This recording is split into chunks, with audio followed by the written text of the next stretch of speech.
walls surround me as an oppressive reminder of my sanity peeling away. I feel like I'm stuck in a broken video game. That flaw in the software that makes the entire thing unplayable. I don't remember much of what happened except for a storm. The thunder was so loud you could feel it in the ground. Lightning so bright it lit everything before it all went dark. Then I found myself here, and I'm not alone. The walls are filled with nightmarish beings, slimy masses of darkness that encapsulate everything around them. Sometimes the beings separate and act on their own individual initiatives. The only reason I think I'm alive is because I don't stick around long enough to find out what they want. The only thing that brings me a mild sense of security is that they seem to almost reset when you close the door behind you. You can hear their warning before they pursue you, tormented shrieks and wails or something that wants to erase me. Like an antibody in search of a virus, me being the virus.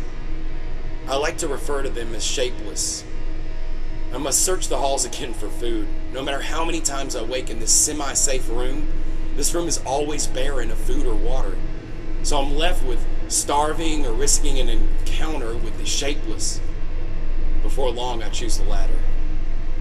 I unlock the door and I walk the halls once more. The halls look a lot like my room, tattered and worn down. The doors never seem to be in the same spot. Completely random unless there's a pattern that I haven't yet caught. I decided to open one of these doors. The door is nothing short of beautiful, even if a bit damp and worn. I turn the knob till I hear a loud creak. With the lightest push, the door opens with a loud crackling sound, letting down bits of wood and dirt. As I enter the room, I notice a strange odor of rot and mildew. It looks reminiscent of the hotel room I woke up in, except for it's overgrown with vegetation. The wallpaper seemed to leak with water and green algae.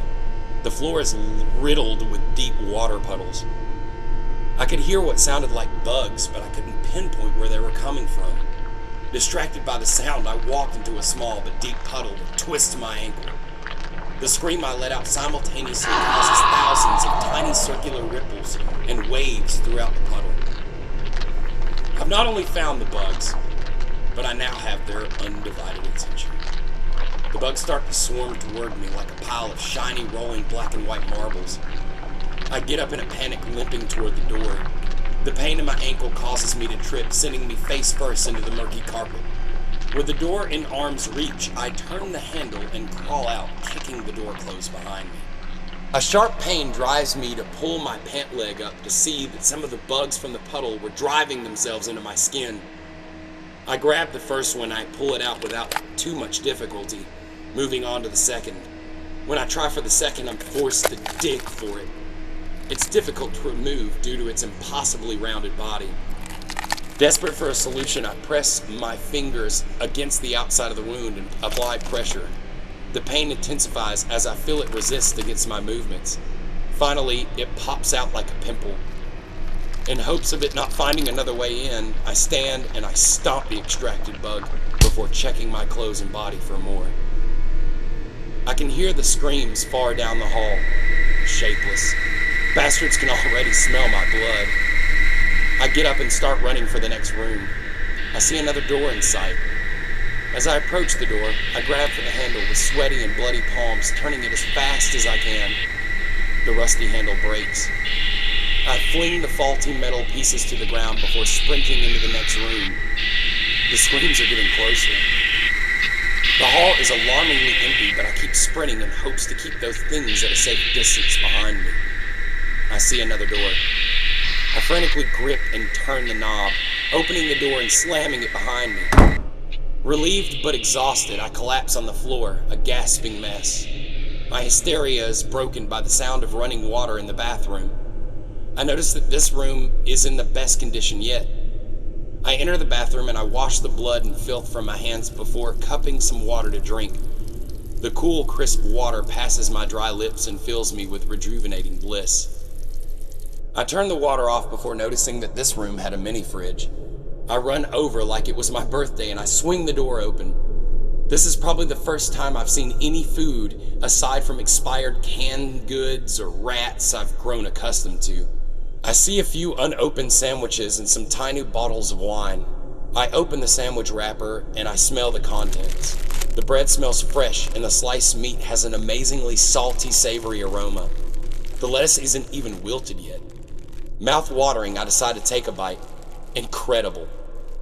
I decide to grab a few mini wine bottles paired with my sandwich before falling back first into a comfy bed. After having my fill, I pack up what's left in a laundry bag I found in the closet.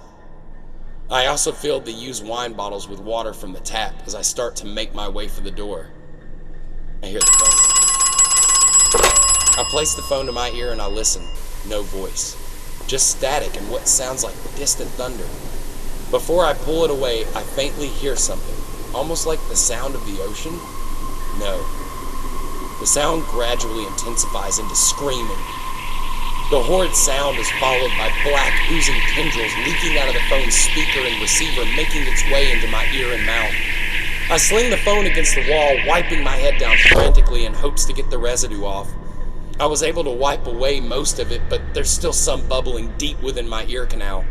Far too deep to reach. It burns, but I have no choice but to grab my things and continue down the hall. A few minutes down the hall and I'm hit with this agonizing headache.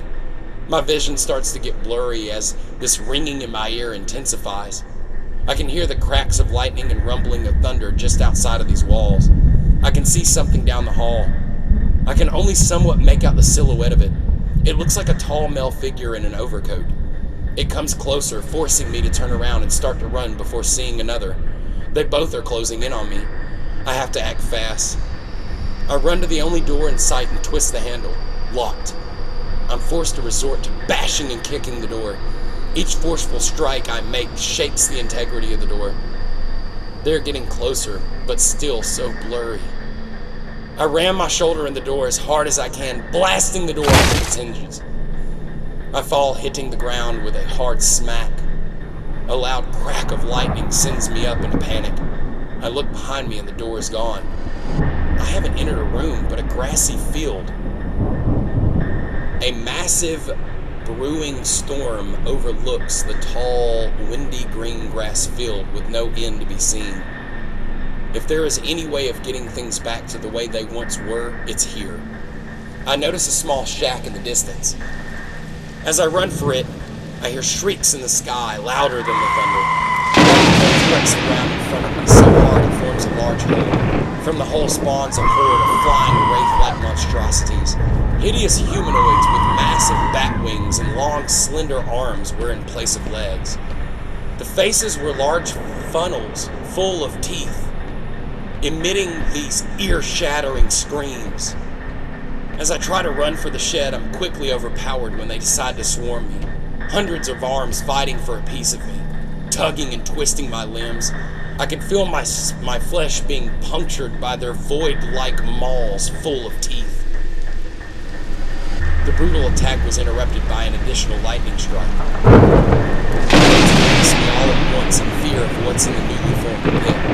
A roar escapes from deep within the hole. This sends all the flying creatures fleeing away from me. The beast makes its way to the surface. This is an abomination. It must have been more than 10 feet tall. It stood with 6 human-like arms. The torso reminded me of an ant, especially with its segmented abdomen. Its visage reminded me of a hairless lion. Hanging, wrinkling skin. A strong jaw upheld an arsenal of sharp feline teeth. And the feline eyes of a predator that just found lunch. It releases a powerful roar that shatters the earth beneath my feet, causing me to almost lose my balance. It chases me in the direction of the shed. It easily keeps up with me. The sounds of the pattering hands slamming into the ground behind me sends me into sheer panic. I can almost feel its animalistic breath slapping the back of my neck. My lungs are so dry from hyperventilating that they feel as if they would crack at any moment. Every pain-ridden muscle in my body is cramping to the point of giving out. The shed is only seconds away. I push my limping body to make a frantic lunge into the door. I close the door and I swing a shelf in front of it. It would have only taken a few good bashes for that thing to break its way inside. I sit in a corner expecting an imminent death. At this point, I'm ready. I can't keep running from these things. I'm just so tired.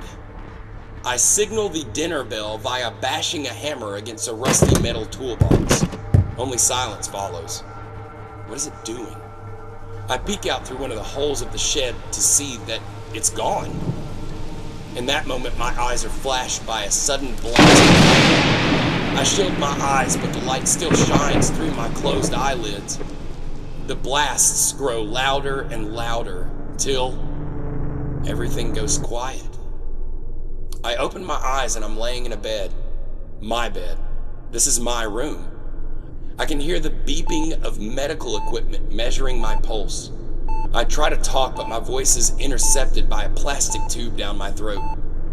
I try to lift my arms to remove it, but I'm too weak to lift a finger. I feel paralyzed. I can only move my eyes. The doorknob turns. As the door opens, I notice a familiar face. It was my sister. My God, has she been caring for me all this time? I wonder how long I've been out. My body feels so weak and frail. I wish I could lift my hand to let her know I'm okay. She moves a tray by me with what looks like a few syringes and a bowl filled with some kind of creamy liquid. She sends the liquid down my throat tube. The feeling of the tube is agonizing, but I'm far too weak to respond. I move my eyes frantically till she sees them. She sees them. She finally noticed my eyes. She knows I'm conscious. Instead of removing the tube, she continues pouring liquid down it. She stares at me with what I could only describe as malice, an insidious smirk, like she has long awaited to see me in such pain. Satisfied with the bowl being empty, she grabs a syringe that is illuminated with an ominous red glow. She doesn't break eye contact as she injects the contents into my IV. She gives me this accomplished look before kissing my forehead and casually walking away. My eyes start to get heavy as I hear the sounds of thunder.